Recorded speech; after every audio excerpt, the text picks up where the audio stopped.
After listening to the prologue of John's Gospel, you may be wondering, where's the Christmas story I know? Well, don't worry. St. John is writing a Christmas story also, but from God's perspective. First we hear, "In the beginning was the Word," and "the light shines in the darkness." John's Gospel begins like the first book of the Bible. In the beginning, when God created the heavens and the earth, and "let there be light." God's Christmas story is a story of recreation. Into what, you ask? A clearer image of himself. And the clearest image of God the Father is the Son. The Word was with God, and the Word is God. It is interesting that John describes Jesus as the Word. Every word that I speak expresses something about myself, but I can never express my whole self in just a word. God can. Christianity came about by God revealing himself to humanity in just one word, Jesus. St. John Paul II wrote, "In Jesus we see the human face of God and the divine face of man." In other words, Jesus shows us who we can become. Sadly, though, John wrote, "The world came to be through him, but the world did not know him.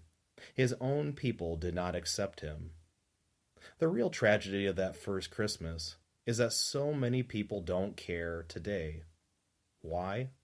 Because God is simply one choice among many. Or is he?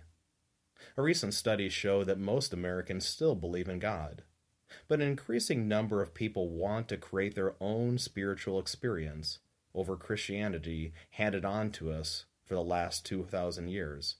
And why not? We value our ability to choose everything, from our politicians to our food, to the shows that we stream on the internet, and even the people we associate with. As we revel in our ability to be masters of it all, have we not forgotten what John wrote? All things came to be through him, and without him nothing came to be. You see, certain realities are not chosen by us, but rather gifted to us. Think of the artwork and sculptures created by Michelangelo, symphonies composed by Beethoven, or the majesty of Mount Everest.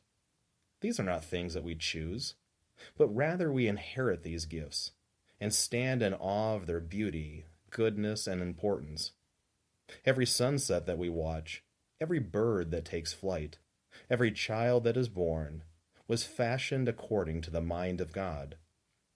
We don't choose these any more than we choose a God who decides to reveal himself in human form in the town of Bethlehem. There is nothing to choose. We have been chosen first.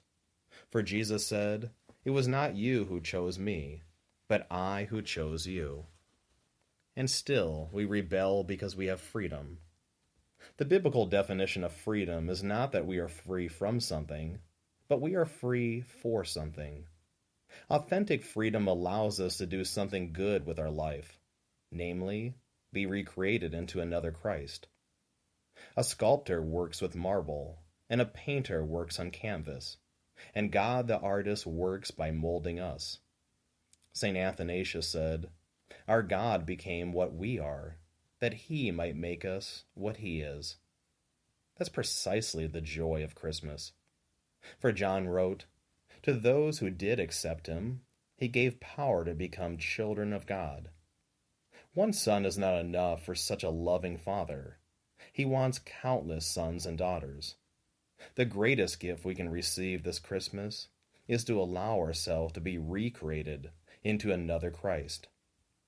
"And the Word became flesh and made his dwelling among us." What good is it if Jesus was born into our world 100 times, if he cannot find room in our heart? The only choice that we face is the same that Adam and Eve did. We can receive life from our God, or we can hide from him. But before we make that choice, remember the choice that Jesus made, to take on our limited bodies. He did it knowing that we could not love God unless we could get our arms around him. He came as a baby to be more approachable. Pope Benedict said, "God made himself small, so that we could understand him, welcome him, and love him. Even the shepherds modeled the choice we must make.